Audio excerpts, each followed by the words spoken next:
every Monday through Friday, 11 a.m. Eastern, 8 a.m. Pacific, where I answer your questions about how to get rid of your head trash, how to get unstuck, find your voice, and automate your business so you can have more time freedom, personal freedom, and financial freedom. Wouldn't you like more of those things? I'm pretty sure most people would like to have more time freedom, more personal freedom, and more financial freedom. So that's what I'm here to do. And I've got my Australia sweatshirt on today because I got this sweatshirt when I went to Australia a few years ago. So I look forward to going back there again real soon. So hi to everybody down there, down under, all the Aussies, and also all the Kiwis down in New Zealand, and everybody around the world. So I'm here on NoahNation.com every Monday through Friday, 11 a.m. Eastern, 8 a.m. Pacific, right here on the Ask Noah St. John show. And I am Noah St. John from NoahSt.John.com and Afformations.com. Now today our topic, well, I'm going to continue our look at one of my favorite books. It's How to Stop Worrying and Start Living by Dale Carnegie. And today's chapter is entitled How to Cure Depression in 14 Days. Have you ever felt depressed? Have you ever felt melancholy? Have you ever felt just like frustrated, angry? Just wondering, like, man, what am I doing here? What's going on? How come this isn't working? I've been trying all this stuff, or I'm overwhelmed, and there's just too much to do in too little time. Have you ever felt like that? I know I have. I've felt all those things. So this chapter has helped me a lot, and to get through a lot of tough times. Now he tells a lot of stories in this chapter, and these are really, really inspiring stories. I'm going to try to, because they're kind of long, I'm going to try to read the shortest ones. But basically, here's the point of how to cure depression in 14 days. Here's the most astonishing statement I've ever read from the pen of a great psychiatrist. The statement was made by Alfred Adler. He used to say to his melancholia patients, you can be cured in 14 days if you follow this prescription.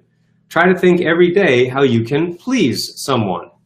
The statement sounds so incredible that I feel I ought to try to explain it by quoting a couple of pages from Dr. Adler's splendid book, What Life Should Mean to You. Melancholia is like a long continued rage and reproach against others. So they're basically saying melancholia back in those days. This is the early 1900s. Another way of saying depression. Okay? Long continued rage and reproach against others, though for the purpose of gaining sympathy, the patient seems only to be dejected about his own guilt. A melancholiac's first memory is generally something like this. I remember I wanted to lie on the couch, but my brother was lying there. I cried so much that he had to leave. Melancholiacs are often inclined to revenge themselves by committing suicide, and the doctor's first care is to avoid giving them an excuse for suicide. I myself try to relieve the whole tension by proposing to them as the first rule in treatment, never do anything you don't like. Never do anything you don't like. Isn't that interesting? Now, he goes on, this seems to be very modest, but I believe it goes to the root of the whole trouble. If a melancholiac is able to do anything he wants, whom can he accuse? What has he got to revenge himself for? If you want to go to the theater, I tell him, or go on a holiday, do it. If you find on the way that you don't want to, stop it. Generally, the patient replies, but there's nothing I like doing. I've prepared for this answer because I've heard it so often. Then refrain from doing anything you dislike. Sometimes, however, he will reply, I should like to stay in bed all day. I know that if I allow it, he will no longer want to do it. I know that if I hinder him, he will start a war, so I always agree. There's another rule. I tell him you can be cured in 14 days if you follow this prescription. Try to think every day how you can please someone. See what this means to them. They are occupied with the thought, how can I worry someone? Some say this will be very easy for me. I've done it all my life. They have never done it. I ask them to think it over. They do not think it over. You can make use of all the time you spend when you're unable to sleep by thinking how you can please someone, and it will be a big step towards your health. And then he goes on, and it goes on and on and on and on and on. Why should I try to please others? Others do not try to please me. You must think of your health, I answer. The others will suffer later on. That's a little weird, but there you go. It is extremely rare that I have found a person who said, I've thought over what you suggested. All my efforts are devoted towards increasing the social interest of the patient. The most important task imposed by religion has always been love thy neighbor. It is the individual who is not interested in his fellow person who has the greatest difficulties in life and provides the greatest injury to others. Now that's a really great quote there. See, do you agree with that? Let me know. By the way, make sure you send me some hearts, smiley faces, and thumbs up if you enjoy what I'm reading here, if you enjoy these programs. It is the individual who is not interested in his fellow person who has the greatest difficulties in life and provides the greatest injury to others. It is from among such individuals that all human failures spring. All we demand of a human being, and the highest praise we can give them, is that he should be a good fellow worker, a friend to all others, and a true partner in love and marriage. Dr. Adler urges us to do a good deed every day. What is a good deed? A good deed, said the Prophet Muhammad, is one that brings a smile of joy to the face of another. Very, very interesting. And then some other long stories here. So this is, now here's a great story that I think about all the time. I've marked this chapter and I think about this story a lot, okay? It has really meant a lot to me over the years and I think about it all the time. So let me know if you like it too. Thinking of others will not only keep you from worrying about yourself, it will also help you to make a lot of friends and have a lot of fun. How? Well, I once asked Professor William Phelps of Yale how he did it. Here's what he said. I never go into a hotel or a barber shop or a store without saying something agreeable to everyone I meet. I try to say something that treats them as an individual, not merely a cog in a machine. I will ask a barber how he came to take up barbering, how long he's been at it, how many heads of hair he's cut. I'll help him figure it out. I find that taking an interest in people makes them beam with pleasure.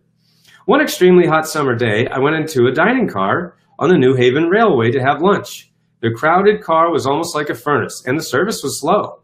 When the steward finally got around to handing me the menu, I said, the boys back there cooking in that hot kitchen certainly must be suffering today. The steward began to curse. At first, I thought he was angry. Good God Almighty, he exclaimed. People come in here and complain about the food. They kick about the slow service and growl about the heat and the prices. I have listened to their criticism for 19 years, and you are the first person and the only person that has ever expressed any sympathy for the cooks back there in the boiling kitchen. I wish to God we had more passengers like you. The steward was astounded because I had thought of the cooks as human beings, not merely as a cog in the organization.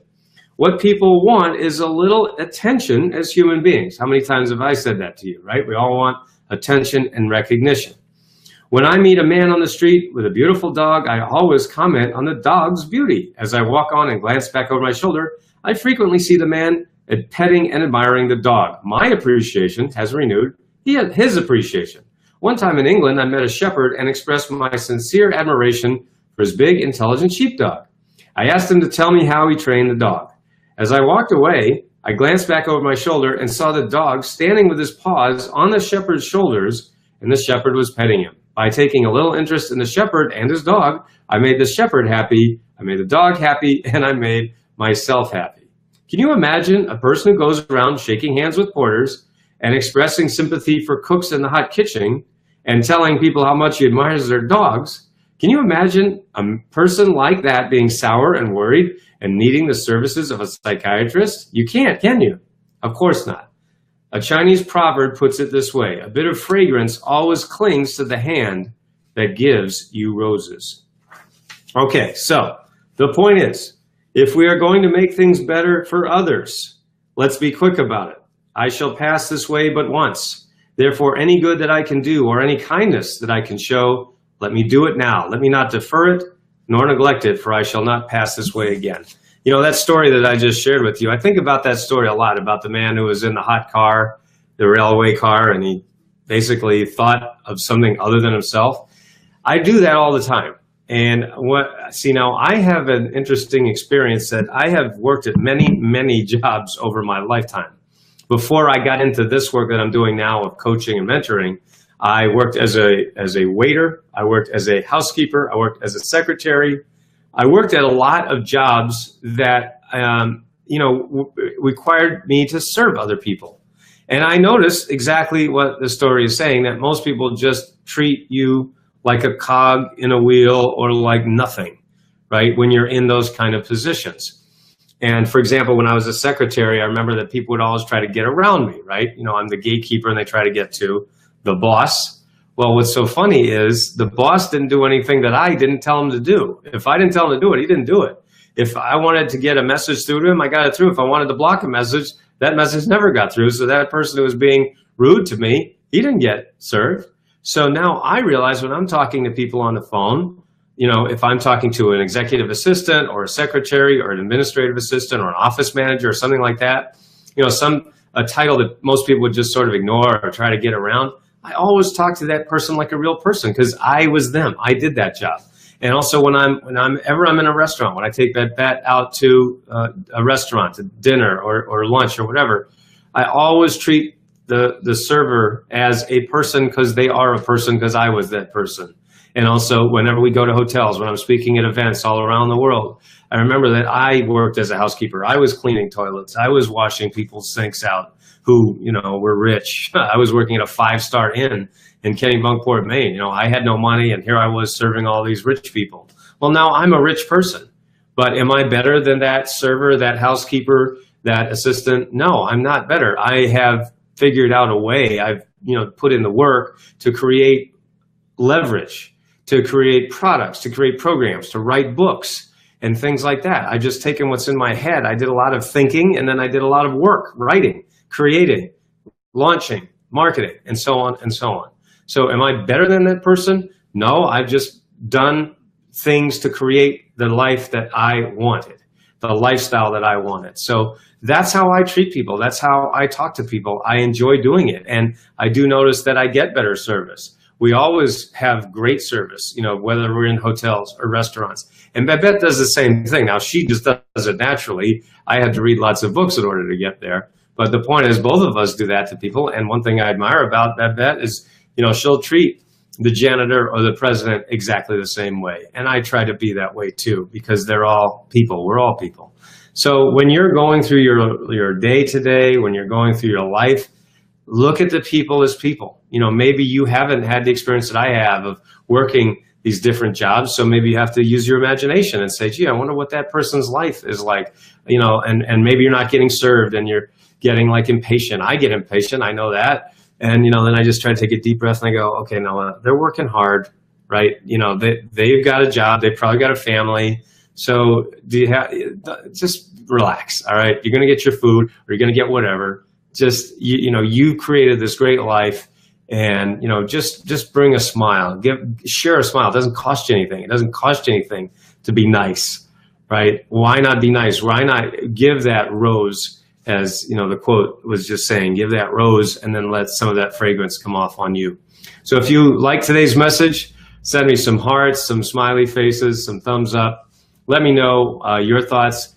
And also make sure to share this program and tag your friends and be here every Monday through Friday right here on NoahNation.com, where I will answer your questions about how to get rid of your head trash, how to get unstuck, find your voice, automate your business so you can have more time freedom, personal freedom, and financial freedom, and so you can leverage what you already have to get more of what you want. So for everyone at SuccessClinic.com, I'm Noah St. John signing off for now. And until next time, we'll see you next time, everyone. All right. Until next time, I look forward to being a part of your success story. See you next time, everyone. Bye-bye for now.